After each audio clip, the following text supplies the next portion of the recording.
أما بعد فقال الله سبحانه وتعالى في كلامه المجيد بعد أعوذ بالله من الشيطان الرجيم وما كان لنبي أن يغل ومن يغل يأت بما غل يوم القيامة ثم توفى كل نفس ما كسبت وهم لا يظلمون وعن أنس بن مالك قال خطبنا رسول الله صلى الله عليه وسلم فقال في خطبته لا إيمان لمن لا أمانة له ولا دين لمن لا عهد له رواه أحمد وصحيح ابن حبان وسنن الكبرى للبيهقي وقال هذا حديث حسن। প্রশংসা মাত্র আল্লাহ সুবহানাহু ওয়া তাআলার, যিনি বিশ্ব জগতের একমাত্র মালিক, যিনি আমাদেরকে সৃষ্টি করেছেন এবং আমাদেরকে আদেশ করেছেন যেন আমরা ন্যায়ের উপরে প্রতিষ্ঠিত থাকি, আমরা যেন কারো উপরে জুলুম না করি এবং আমরা যেন অন্যকে ছোট না করি এবং ইসলামের যে কোনো বিধিবিধান লঙ্ঘন করা থেকে তিনি আমাদেরকে সতর্ক সাবধান করেছেন এবং যারা তার এই বিধিবিধানগুলো মেনে চলবে তাদের জন্য তিনি অজস্র কল্যাণ রেখেছেন, আজর ও সওয়াব রেখেছেন। তাই আমরা তার প্রশংসা করি, যিনি আমাদের জীবন, সম্পদ এবং সম্মানের দিকে খেয়াল রেখেছেন এবং ওইভাবে বিধান নাজিল করেছেন। তাই আমরা তার প্রশংসা করি, আমরা বলি আলহামদুলিল্লাহ। সালাতু ওয়াস সালাম প্রিয় নবী মুহাম্মদ রাসূলুল্লাহ সাল্লাল্লাহু আলাইহি ওয়াসাল্লামের প্রতি, যার মাধ্যমে আমরা এই দিন পেয়েছি, যিনি প্রতিষ্ঠিত করে দেখিয়েছেন যে কিভাবে এই পৃথিবীতে সুশৃঙ্খল একটা সমাজ গড়া যায়, কিভাবে মানুষের জীবন এবং মর্যাদা এবং সম্পদকে সুরক্ষা করা যায়, কিভাবে দুনিয়াতে নিরাপত্তার সাথে থাকা যাবে আর কিভাবে পরকালেও নিরাপত্তা পাবেন, সেই পুরো বিষয়টাকে তিনি প্রতিষ্ঠিত করে দেখিয়েছেন এবং তার এই আদর্শের উপরেই আমাদেরকে ছাড়া হয়েছে। আমরা সে রাসূলের প্রতি সালাত এবং সালাম পাঠ করি, যিনি কখনো কারোর সাথে গাদ্দারি করেননি, যিনি কখনো কারো আমানতকে নষ্ট করেননি। আমরা বলি আল্লাহুম্মা সাল্লি ওয়া সাল্লিম ওয়া বারিক আলা নবিয়িকা মুহাম্মদ। যেমনটা আপনারা জানেন যে চলমান খুতবার আমার মূল বিষয়বস্তু হলো কিয়ামত কতটা নিকটবর্তী চলে আসছে সেই লক্ষণগুলো নিয়ে আলোচনা করা। এক পর্যায়ে আমরা কয়েকটি খুতবা এই মর্মে আলোচনা করেছি যে কিয়ামতের আলামত খুব কাছাকাছি চলে আসছে, লক্ষণগুলো দেখে সেটা আমাদেরকে বুঝতে হবে। এই মর্মে বেশ কিছু আলোচনা হয়েছে। তার মধ্যে একটি আলামত হলো ফিতনা ছড়িয়ে পড়া এবং ফিতনা ব্যাপক হারে বেড়ে যাবে। এই ফিতনা মানে হচ্ছে বিপর্যয়, মানে মুসলিম জীবনে মুসলিমদের দিনের উপরে বা তার মুসলিমদের ব্যক্তিত্বের উপরে কি রকমের বিপর্যয়গুলো ঘটবে, এটা হচ্ছে ফিতনার আলোচনার মূল বিষয়। মুসলিমদের জীবনে যেই ধরনের ফিতনাগুলো আসবে এই ধরনগুলো নিয়েও বেশ কিছু আলোচনা হয়েছে। তার মধ্যে ছিল মুসলিমের দ্বারা ক্ষতিগ্রস্ত হবে, মানে মুসলিমরাই মুসলিমদেরকে হত্যা করবে এবং মুসলিমদের ধন সম্পত্তি মান সম্মানকে নষ্ট করবে, এটা একটা পর্ব গিয়েছে। মুসলিমদের ফিতনায় পড়ার আরেকটা বড় দিক হলো মুসলিমরা ইবাদত কমিয়ে দিবে, ইবাদত করবে না। যেই ইবাদত রাসূলুল্লাহ সাল্লাল্লাহু আলাইহি ওয়াসাল্লাম থেকে প্রমাণিত, সাহাবায়ে কেরামদের থেকে প্রমাণিত ফরজ এবং সুন্নাহ নফল, মুসলিমরা সেই ইবাদত থেকে অনেক কিছু ঘাটতি করে ফেলবে, ইবাদত ছেড়েই দিবে এক পর্যায়ে। এটা হচ্ছে মুসলিমদের দ্বিতীয় বড় ফিতনা। বরং মুসলিমদের এর থেকে বড় ফিতনা হলো অধিকাংশ মুসলিম দিন থেকে মুখ ফিরিয়ে নেবে এবং এক পর্যায়ে তারা ইহুদি নাসারাদের অনুকরণ করতে শুরু করবে। এটা কিয়ামতের খুব কাছাকাছি লক্ষণগুলোর মধ্য থেকে একটি। আর যেমনটা আপনারা দেখতে পাচ্ছেন, যদিও আমরা খুতবায় আসলে মসজিদ ভরে যায় মনে হচ্ছে, কিন্তু জেনে নেন এই গুটি কয়েকটাই মুসলিম হয়তো ইবাদতের উপরে টিকে আছে। বাকি বাংলার জমিনে যেখানে 18 কোটি মানুষ বা তার কম বেশি হবে, সেই জায়গাগুলোতে যদি আমাদের এই সংখ্যাকে কম্পেয়ার করি তাহলে দেখা যাবে যে শতকরা আমরা হয়তো 10 জন ইবাদত করতেছি এমন পাওয়া যাবে না। তো এতটা হ্রাস পেয়ে যাচ্ছে দিন দিন, এটা আরো মাত্রাতিরিক্ত যাবে। তো মুসলিমদের উপরে এই বিপর্যয়গুলো আসবে। এভাবে বেশ কিছু লক্ষণ নিয়ে বা মুসলিমদের বিপর্যয় নিয়ে আলোচনা হয়েছে। আজকে আরেকটি দিক উল্লেখ করব, যেটা হচ্ছে মুসলিমদের অবক্ষয়ের অনেক বড় একটা দিক। মুসলিমদের এমন হওয়া উচিত ছিল না, কিন্তু মুসলিমরাই যখন এই মন্দ কাজে জড়িয়ে যাচ্ছে, তার মানে কিয়ামত হওয়ার আর বেশি দিন বাকি নেই। আর তা হলো আমানতের খেয়ানত করা। রাসূলুল্লাহ সাল্লাল্লাহু আলাইহি ওয়াসাল্লাম বলেছেন আমানতের খেয়ানত করা, তারপরে ওয়াদা খেলাফি করা, এগুলো মুসলিমদের মাঝে যখন বেড়ে যাবে তখন আপনাকে বুঝতে হবে কিয়ামতের আর বেশি দিন বাকি নাই, কারণ এটা মুসলিমদের চরিত্রের খেলাফ। এই মর্মে অনেক কথাই আছে, সংক্ষিপ্ত পরিসরে যেটা আমি আপনার কাছে পেশ করব। আমানতের খেয়ানত করা এটা যে কিয়ামতের একটি আলামত, এই সম্পর্কে ইমাম বুখারী রাহিমাহুল্লাহ তিনি তার কিতাবুর রিকাব 81 নম্বর অধ্যায়ের আমানত খেয়ানত করা সম্পর্কে একটা পর্ব করেছেন। তাতে আপনি 6496 96 97 হাদিসগুলো পেয়ে যাবেন।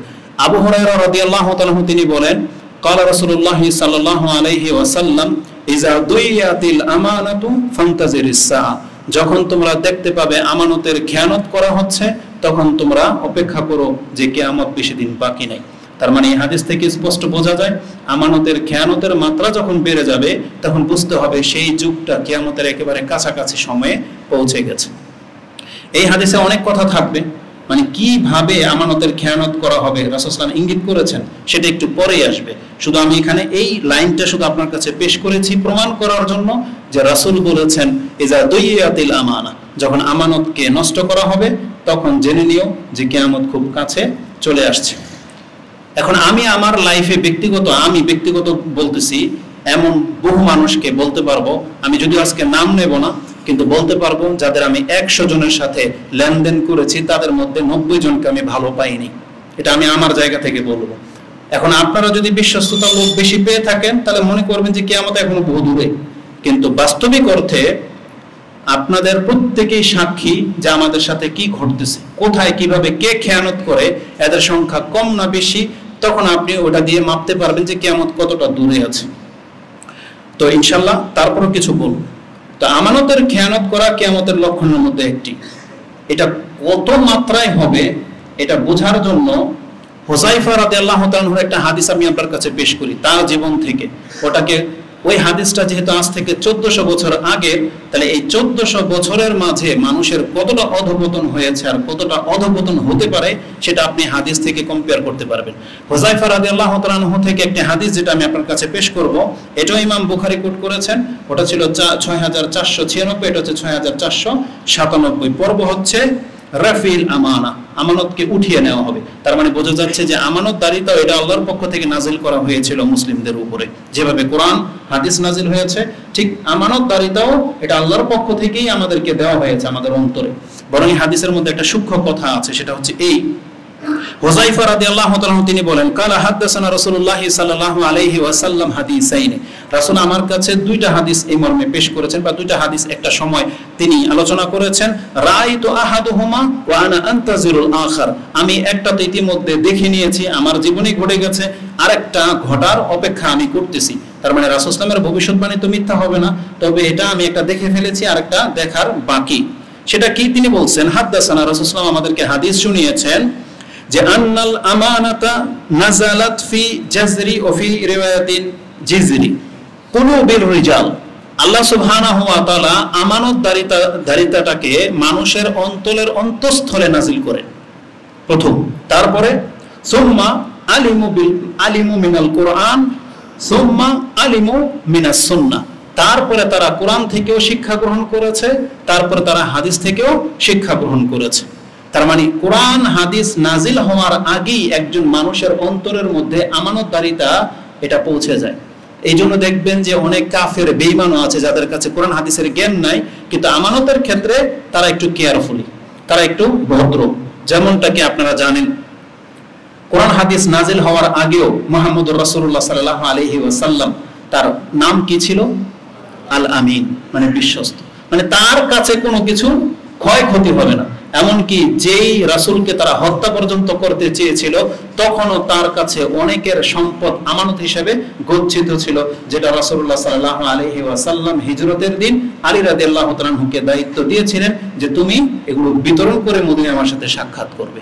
তাহলে ওই হাদিসের মধ্যে আলী রাদিয়াল্লাহু তাআলা আনহুকে এটা ইঙ্গিত করে দেওয়া হয়েছে যে কাফেররা তোমাকে মারতে পারবে না, তোমার সাথে আমার মদিনায় দেখা অবশ্যই হবে, এটাও তিনি বুঝে গিয়েছিলেন।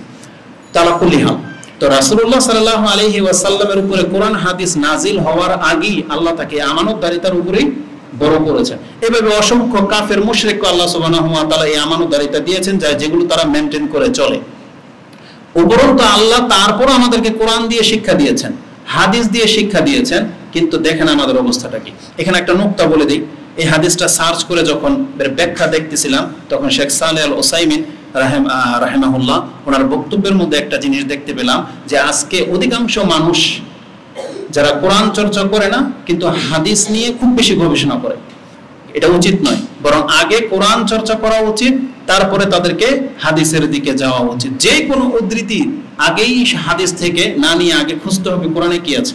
অবশ্যই কথাটা আমাদের দিকেও যায়, কারণ যেহেতু আমরা কোরআন হাদিস চর্চা করি খুব কম, যেহেতু মাদ্রাসা না পড়ার কারণে আমার মধ্যেও জড়তা আছে, অনেক সময় উচ্চারণ করতে গেলে মিস হয়ে যায়, কোনো শব্দ ছুটে যায় বা শব্দ উচ্চারণটা ভুল হয়, যেটা অনেকেই ভুল ধরে, কমেন্টে আমি দেখতে পাই।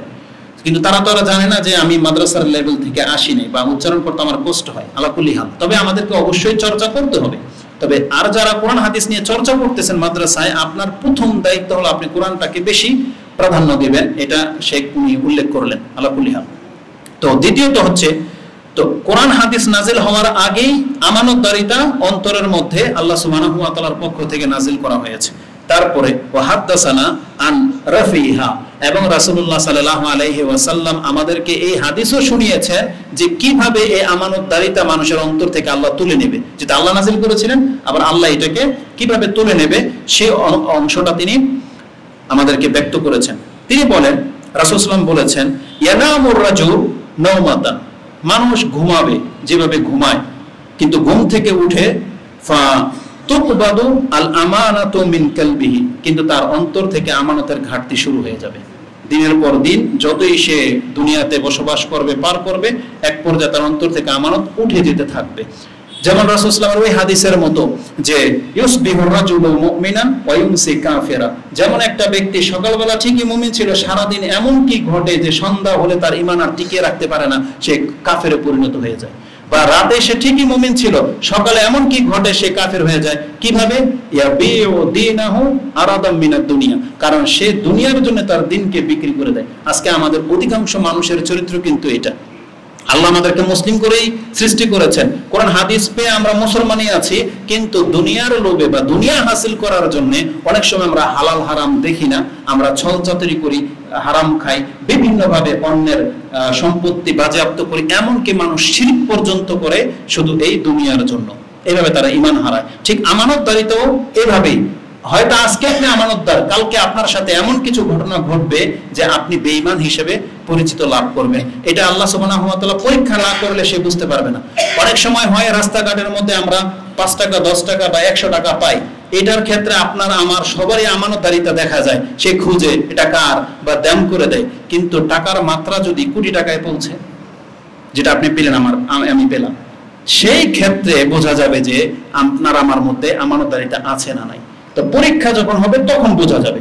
যেমন এই যে আজকে কথার কথা ধরে নেন, ত্রাণের জন্য আমাদের কাছে কিছু টাকা আসছে, আলহামদুলিল্লাহ আমার 10 লাখ টাকার টার্গেট ছিল, পৌঁছতে পৌঁছতে আলহামদুলিল্লাহ 17,80,000 পৌঁছে গেছে। তবে আমরা আগামী 2-1 দিনের মধ্যেই 18 লাখ টাকার একটা ত্রাণের পরিকল্পনা নিয়ে ওই অঞ্চলে যাব। যদিও ইচ্ছা ছিল আর কিছুদিন পরে যাই, কিন্তু এই হাদিস বা এই সাবজেক্টটা যখন 1 সপ্তাহ ধরে পড়তেছি এবং কিছু কমেন্ট দেখলাম, তখন দেখলাম যে না, আমার আর অপেক্ষা করা উচিত নয়, খুব শীঘ্রই আমাদেরকে এটা দিয়ে দিতে হবে।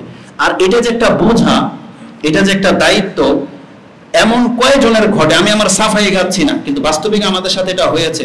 কমেন্ট দেখলে ঘুম হয় না বা পেরেশানি হয়, মন খারাপ হয়ে যায়।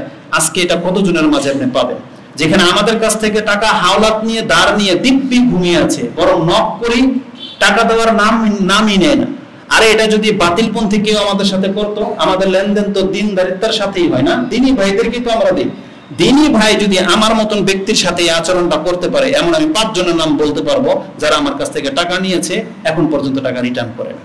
আর এমন সাধারণ কোনো ব্যক্তি না, এমন একজন ব্যক্তি আছে যার নামটা আমি তাকে হেনতা আমি করতে চাই না, সে বড় বড় বক্তাদের ডান পাশে থাকে, সবাই চিনে, ফেমাস, ভদ্র, কিউট চেহারা, আপনি ফেরেশতার মতো তার চরিত্র, নরম স্বভাবের। এই ব্যক্তির মধ্যে এই আচরণটা পেলাম, সুবহানাল্লাহ, আল্লাহ হেফাজত করে আমাদেরকে।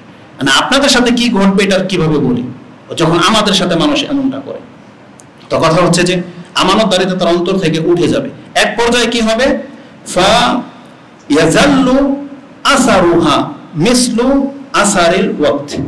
কোন জায়গায় আপনি কিছু রেখেছিলেন, কিছুদিন ধরে এই জায়গাতে এটা ছিল, হঠাৎ করে যদি এখান থেকে উঠে যায়, আপনার চোখ পড়বে ওখানে যেখানে একটা কিছু একটা ছিল, চিহ্ন দেখা যাচ্ছে, সেটা আপনার ঘরে হোক, রাস্তাঘাটে হোক, যেখানে হোক, যখন বেশ কিছুদিন একটা জায়গায় কোনো কিছু থাকে, এটা যদি ওখান থেকে সরিয়ে নেওয়া হয় তখন একটা চিহ্ন পড়ে থাকে, তখন রাসূল সাল্লাল্লাহু আলাইহি ওয়াসাল্লাম বলতেছেন মুসলিমদের অবস্থা এমন হবে যে সে ঘুমাবে, তার আমানতদারিতা তার অন্তর থেকে উঠে যাবে, কিন্তু আমানতের চিহ্নটা বাকি থাকবে। আরে তাতেও কল্যাণ হইতো, কিন্তু রাসূল সাল্লাল্লাহু আলাইহি ওয়াসাল্লাম বলছেন তারপর সে আবার ঘুমাবে। আবার যখন ঘুমাবে তার আমানতদারিতা এভাবে উঠে যাবে যে সেখানে জামরিন, আপনার পায়ের মধ্যে একটা আগুনের টুকরা বা গরম পানি পড়ে গেলে যেমন একটা ফুসকা উঠে যায়, একটা ঠোসা বলি আমরা, ফুসকা, এরকম ফুলে যাবে তার অন্তরের উপরে, এমন একটা প্রভাব। তার মানে রাসূল সাল্লাল্লাহু আলাইহি ওয়াসাল্লাম এটাকে এমন একটা উদাহরণ দিয়েছেন, আসলে এই হাদিস যখন আমি পড়তেছি তখন কলিজাটা এমন কামড় খাচ্ছে যে এর নিচে যে কথাগুলো আসবে বাস্তবিক অর্থে অনেকে আমাদের দিকে সেই তীর ছুড়ে দিবেন, আর বাস্তবিকে আমরাও সেই ধোঁকায় পড়ে যাচ্ছি। আমরা এখান থেকে উঠে আসতে পারতেছি না। আমরা যে ফেরেশতা বলে আপনাদের কাছে প্রকাশ্যে যেভাবে সাহাবায়ে কেরামদের চরিত্র ছিল, আমাদের সেই সৎ সাহস নাই যে নিজেকে ওইভাবে পেশ করব। তাহলে এই যে ফুসকা পরা মানে কি জানেন? মানে মাথায় টুপি থাকবে, লম্বা দাড়ি, বক্তব্য মাশাআল্লাহ যোগ্য চমৎকার, কিন্তু ভিতরে ঈমান নাই। রাসূল এই উদাহরণ দিয়েছে। মানে কথাটা কত মারাত্মক আপনি দেখেন, এরপরে যেটা আসবে, যেভাবে ফুসকা পড়ে যায় আপনার মনে হবে যে এটার ভিতরে কত মাংস কুস্ত, কিন্তু রাসূলুল্লাহ বলেছেন তুমি উঠিয়ে দেখো সেখানে পানি ছাড়া কিছুই নেই। ফুসকা গাললে কি বেরোবে? কিছুই নেই এটার ভিতরে, বাস একটা ফুসকা।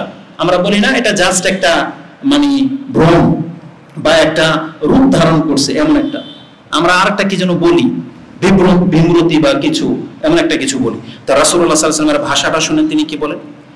তো সবখানে যখন মানে এমন দেখা দেবে, ফায়ুসবিহু, যখন ওই ফুসকা পরিমাণ মানে ইমানের মতো ফুসকা পরিমাণ আমানতদারিতা থাকবে, তারপরও মানুষ সকাল হবে বেচা কিনা ঠিকই করবে। রাসূল সাল্লাল্লাহু আলাইহি ওয়াসাল্লাম বলেছেন ফায়ুসবিহুন নাসু ইয়াবাইউনা, তারা অবশ্যই বেচা কিনা লেনদেন করবে, কারণ লেনদেন ছাড়া কোনোদিন মানুষের পার হবে না। ঠিকই লেনদেন করবে, কিন্তু রেজাল্টটা কি? ফালা ইয়াকাদু আহাদুন ইউওয়াদ্দিল আমানা, কিন্তু এমন একজন ব্যক্তিকে পাওয়া যাবে না যে তার জায়গাতে সে আমানতদারিতা রক্ষা করে। এবার আমি এই হাদিসটাকে উদাহরণ দিয়ে দিই, চলেন বাজারে যাই একটু।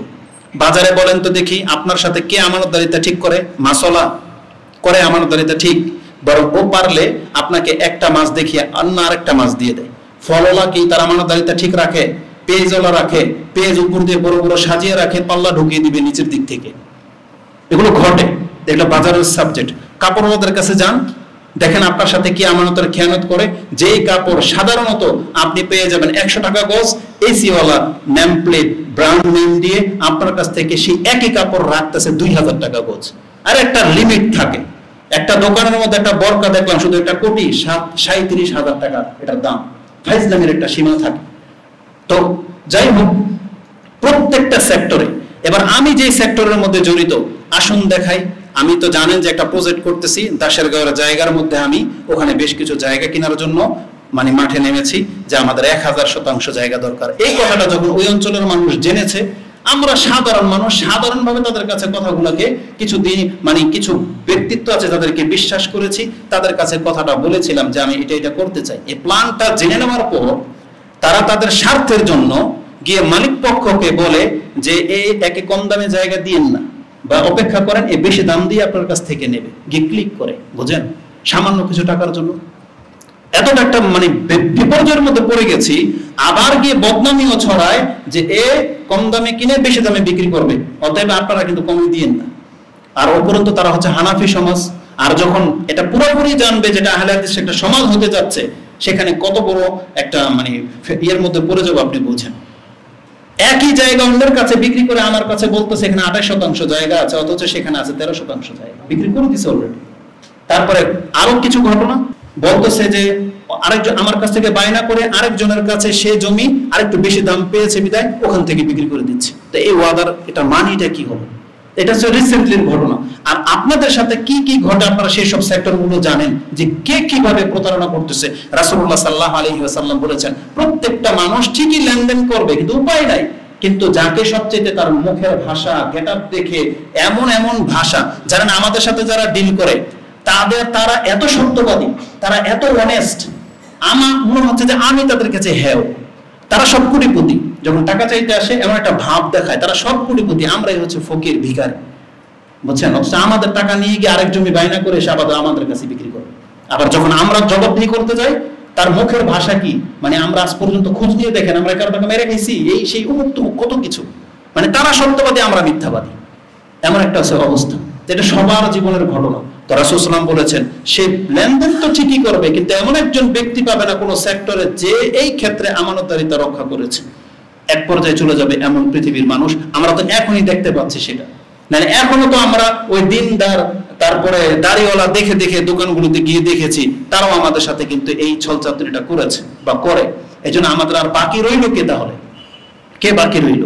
এর মাঝেও কিছু মানুষ ভালো আছেন আলহামদুলিল্লাহ, এটা আমরা বলবো, তবে আপনার এই ভালোটাকে প্রকাশ করতে হবে এবং প্রমাণের সাথে, শুধুমাত্র ছলচাতুরি নয়, প্রমাণের সাথে আপনাকে প্রকাশ করতে হবে, তাহলে করে আপনার দ্বারা কোনো মানুষ কিছু উপকৃত হতে পারবে। তো হুযায়ফা রাদিয়াল্লাহু তাআলা বলেন ফায়াকুল ইন্না ফি বানি, তারপরে মানুষ, আমাদের সমাজের মানুষের অবস্থাটা কি হবে? আমরা যখন সব জায়গায় ধোঁকা খেতে খেতে থাকবো, এক পর্যায়ে মানুষ কি বলবে?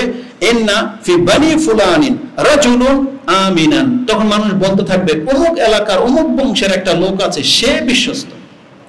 এটা কিন্তু আমার রাসূল বলতেছেন। সবাই মনে করবে যে ওই লোকটা বিশ্বস্ত, আমাদেরকে দিয়ে দেখেন, আমাদের এই গেটআপ দেখে মনে করবে এই সবচেয়ে সত্যবাদী মনে হচ্ছে, এবং তার সম্পর্কে আর কি গুণ যেটা আমাকে হার্ট করেছে, যে আমাদের চরিত্রের দিকে এটাই যায়।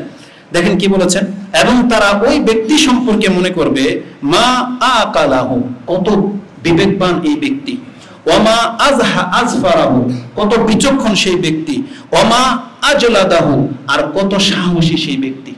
যেটা আমাদেরকে অনেকে আপনারা মনে করেন, আমাদের দিকে নিলাম, আপনাদের দিকে নিলাম না, যেটা আমাদের এটা বেশভূষা কথাবার্তা দেখেন আপনারা মনে করে থাকেন, আজকে কিছু মানুষকে আমরা এমনটা মনে করে থাকি, কিন্তু রাসূল সাল্লাল্লাহু আলাইহি ওয়াসাল্লাম কি বলছে জানেন?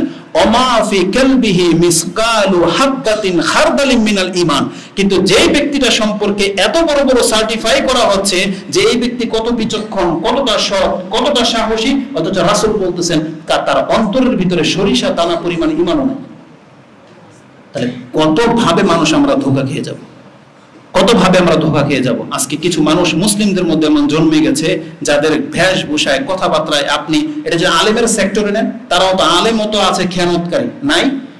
আমরা কোরআন হাদিসের বিপক্ষে যেই সমস্ত কথাগুলো যেই আলেমরা বলে, এগুলো সব হচ্ছে আমানতের খেয়ানতকারী। এই যে যারা মাজারের পক্ষে কথা বলে, এগুলো সব হচ্ছে আমানতের খেয়ানতকারী। যারা বিদআতের পক্ষে কথা বলে, এগুলো সব হচ্ছে আমানতের খেয়ানতকারী। কিন্তু এদের বেশভূষা, এদের চালচলন, কথাবার্তা, এদের চেহারা দেখে কি মানুষ ধোঁকা খায় না? মানুষ ধোঁকা খাচ্ছে, হাজার মানুষ ধোঁকা খাচ্ছে। আমাদের ফলোয়ার্স আর কয়জন? কিন্তু আমি এমন ব্যক্তিদেরকে চিনি যাদের লাখো ফলোয়ার, কিন্তু তাদের অন্তরের ভিতরে শিরকের আস্তানা গেঁথে আছে।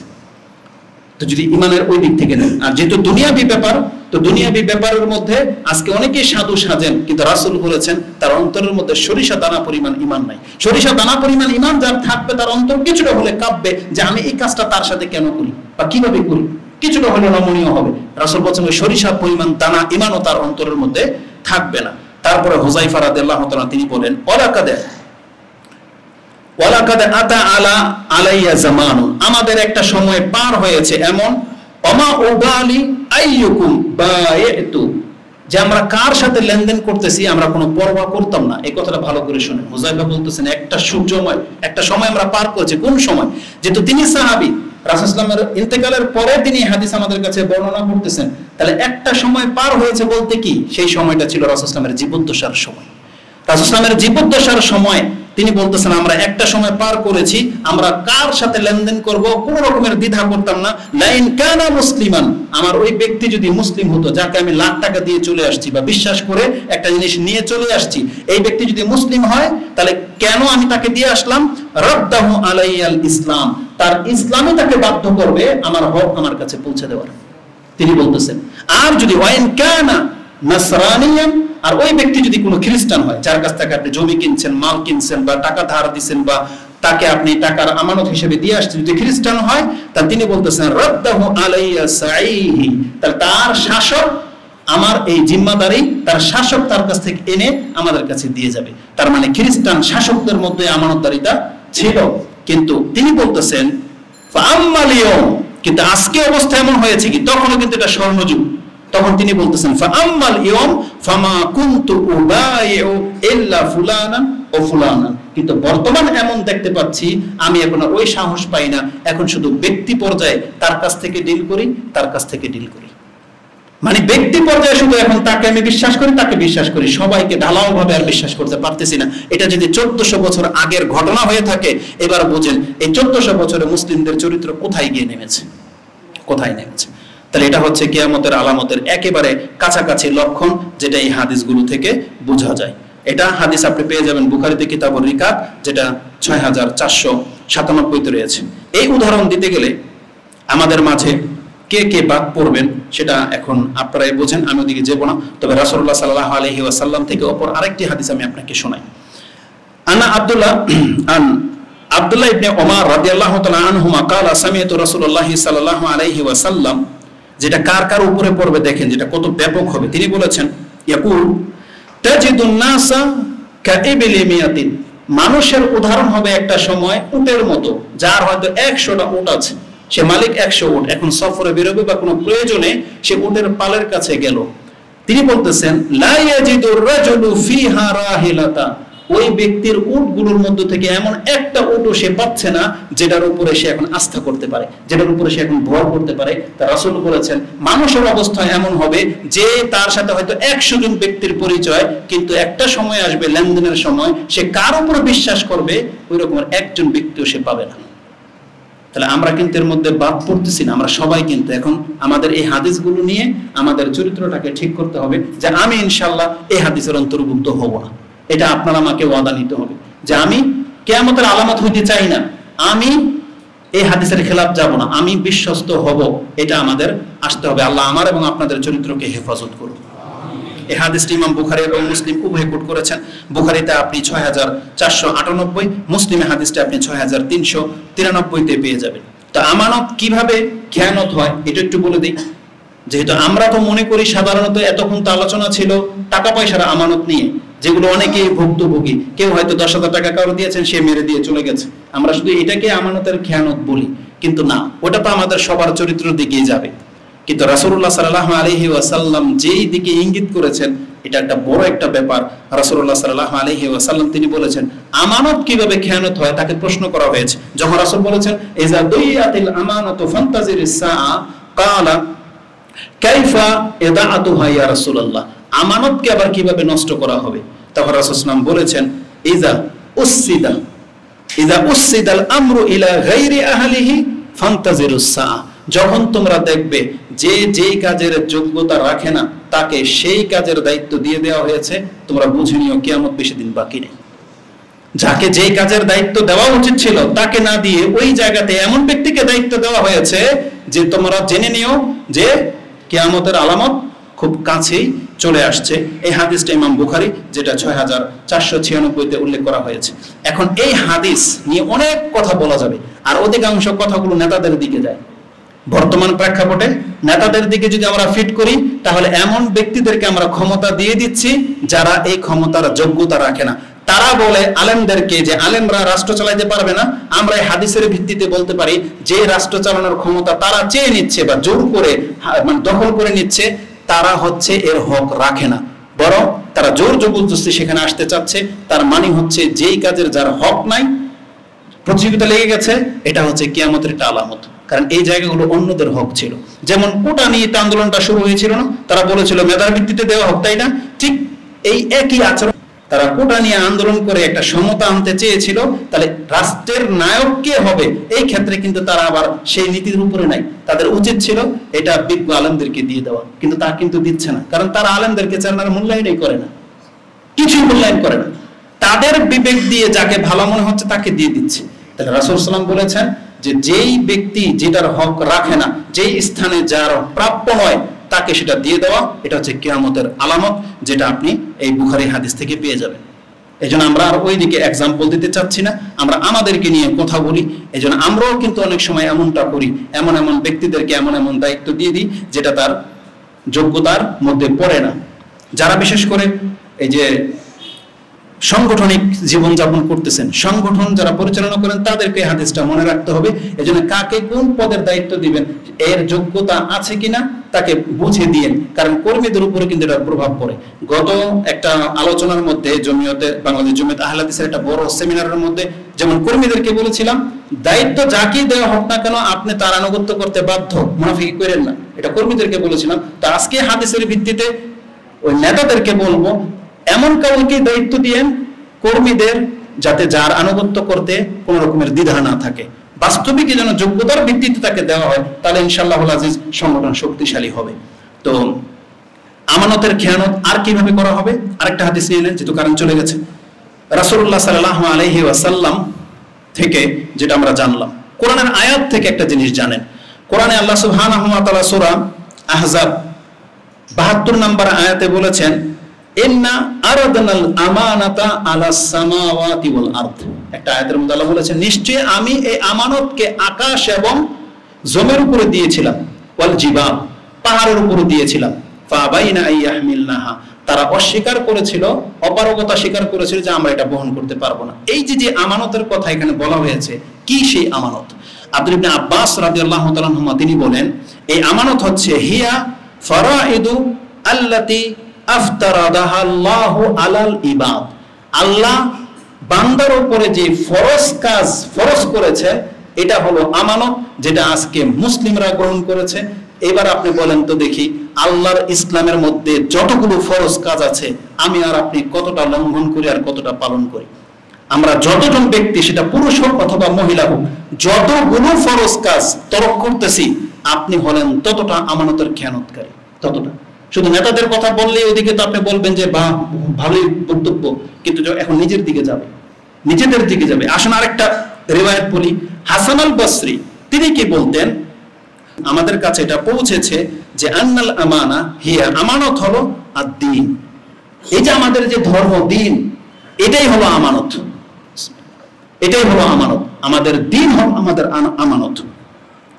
ফাদ-দ্বীন কুল্লুহু আমানাতুন, দ্বীনের প্রত্যেকটা বিষয় হচ্ছে আমানত। এটা হাসান আল বসরি বলেছেন। আমি আর ব্যাখ্যা টানবো না, এখন আপনাদেরকে বলি, বলেন তো দেখি, তাহলে আমাদের দ্বীনের মধ্যে ফরজ কি? শিরিক না করা, 5 ওয়াক্ত সালাত আদায় করা, টাকা থাকলে হজ করা, রমজান মাসের সিয়াম রাখা, টাকার উপরে প্যান্ট পরা, দাড়ি রাখা, মহিলাদের পর্দা করা, এগুলো কি?